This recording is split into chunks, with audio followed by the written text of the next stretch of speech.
Hi. Oh, I don't think it started. Okay, there we go. Hi, everyone. My name is Nosi Jimo, also known as Amiano C. Jimo. I'm here today to tell you all about Notebook LM. Hopefully, this isn't the AI immersion meeting. And let's get started. Basically, Notebook LM is helpful for studying as well as understanding a topic more in depth in an easier format. So, first of all, it's an AI research assistant where you can upload PDFs, website URLs, and YouTube videos, Google Docs, the whole shebang. And what I use it for is to help me study for exams as well as courses, or sometimes just when I want to know more about something in a more friendly manner. It takes all your sources and it makes it into a podcast and also puts down little notebooks for you to have for quick summaries, questions, as well as practice tutorials. And I have used two examples for this. First off, we have this. This is a fall 21 study exam for a cybersecurity class when I used to take it back at UTA, University of Arlington, go Mavericks. And it was cybersecurity exam one, and the list of topics. A lecturer had given us the info for each chapter, which was security overview, understanding attacks, defense planning, and we were meant to go over it. So I put it into Notebook LM. Sorry, let me take a try, take you guys through the whole process. So first of all, you try it. These are the two ones that we'll be going over today, and you basically create a new one. You upload your source. It does have to be in PDF. It does not accept Word, but that's really easy. You can easily Google a PDF, sorry, a Word to PDF converter online. It's free, and you upload it. And sorry, there you go. When you upload it, it gives you various. Sorry, it's not scrolling up. It gives you various options such as FAQ, study guide, table of context, timeline, a brief documentation, and also an option to create an audio with two hosts where they go back and forth and discuss the main topic. As you can see, it's very detailed. Already gives you a summary. There's a document of a study guide of cybersecurity course and INSY 4321, and it covers all the security topics, including attack types and defense strategies. Oh, it does take a while to generate, about I'd say 20 to 10 minutes. It takes a while to generate it, so I decided to generate it beforehand so that we can go through it. And so yeah, I have everything loaded. There's simple accessibility such as suggested questions that might come up in the exam that you might want to know, as well as if you remove and go to the study guide, I clicked on all these for it to help me create the table of contents. So it does have a brief summary about chapter one, chapter two, all the way to chapter three. It even gives you questions that might come up in the exam as well as the answers, such as short answers, the answer key, essay questions that might come up, and key terms you should gloss over. It gives you a short summary, the main themes of the idea. It is very intelligent to know whether it is a book, a movie, or if it is an exam or just a documentation. It gives you the main themes, the important ideas to memorize, key notes. Sometimes it might have, depending if it's a movie.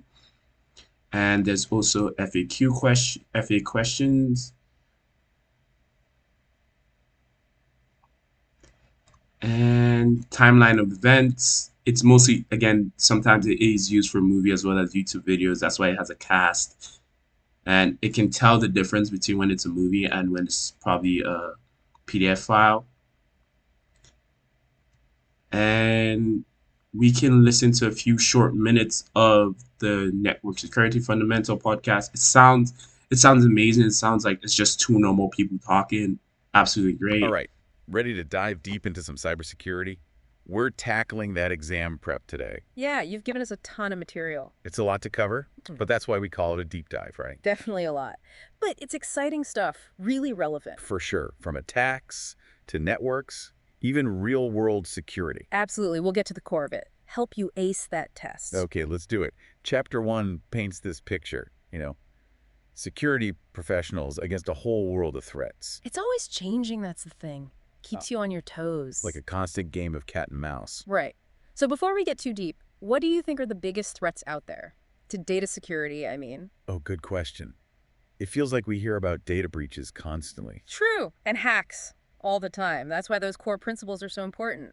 The CIA triad. Confidentiality, integrity, availability. Those are key. Confidentiality. Think of it like your data's in a vault. Super secret. Only the right people have the keys. Exactly. And integrity means that data hasn't been messed with. It's the real deal. Untouched. And availability, that's like, that vault's got to be open when you need it. No matter what. System crashes, whatever. Data's got to be there. Makes sense. The material mentions non-repudiation too. What's that about? Oh, that's important. It's like proof, knowing who did what with the data. Ah, so if someone tries to mess with things, you can track it back to them. You can't deny it. Not just about protecting data, but accountability, too. Makes sense. Chapter 1 also mentions risk management. And let's face it, in cybersecurity, risk is kind of everywhere, right? Oh, absolutely. Always lurking. Like in Attack on Titan, before those walls, you got to have a strategy. Sorry, that's 1 minute was fair enough to show that it's just like a normal conversation, like a normal podcast. They even use real life reference. For example, that's an anime reference. Some people might understand it, some people might not. But you can even go ahead and download it and change the speed. You can share it with other people.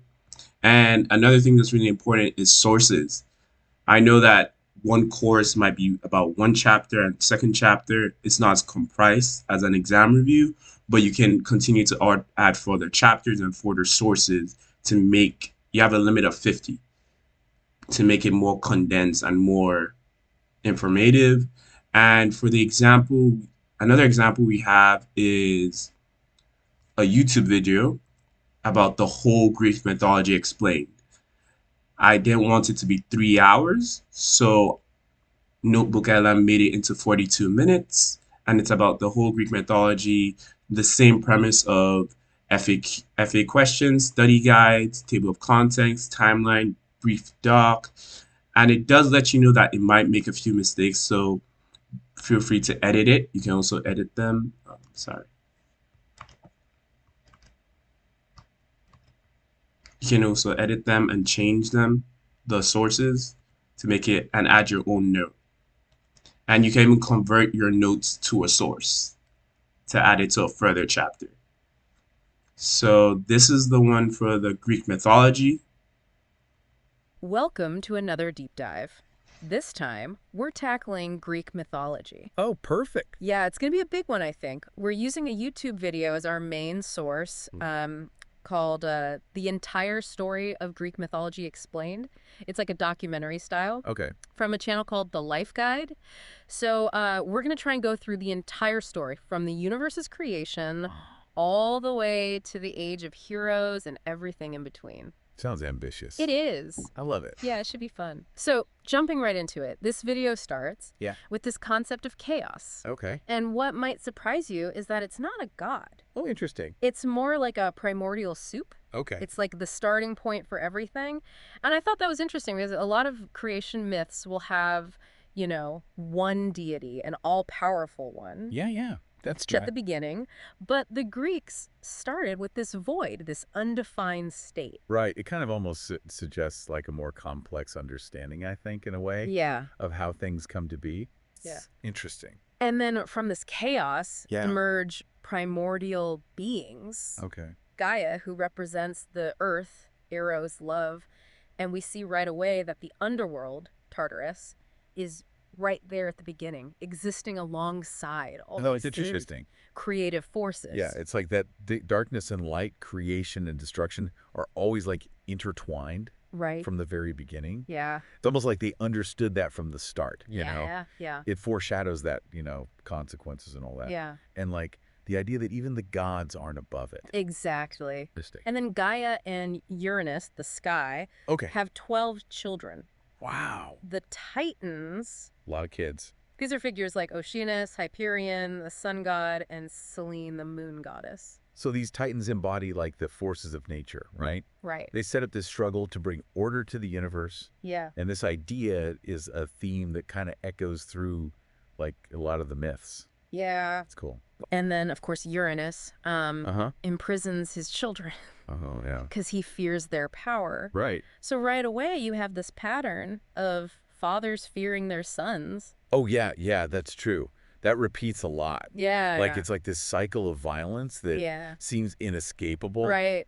even on like this cosmic level. And this leads to Gaia helping her son Cronus overthrow Uranus. Oh, wow. And this is how Aphrodite is born, Okay. from the sea foam. Wow. So from this, like, pretty messed up act yeah. comes beauty. So it's like even from chaos, Right. beauty can emerge. Right. Creation can emerge. Yep, exactly. It's beautiful. And then, so Cronus takes over, but learns absolutely nothing from dear old dad. Oh, boy. He's got the same, complex, and he swallows his own children, the Olympians, No way. to try to stay in charge. Oh, man.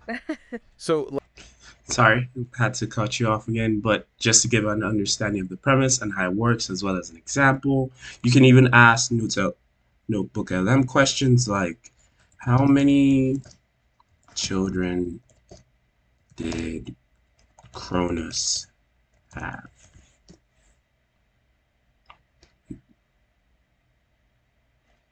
So yeah, you can even save the note just to make a note of it. Oh, he had 6 children. So it's really helpful for studying, as well as if you want to read a book and you're not really a reading person like I am. I'll definitely be using this for a lot of our books for our book club. So yeah, it just formats it into a whole study guide, as well as even a podcast for those who are audio listeners. And I think it's a great platform and a great tool. If you have any further questions, please let me know. Go ahead and ask. And yes, I am dressed like Steve Jobs to present this. Thank you.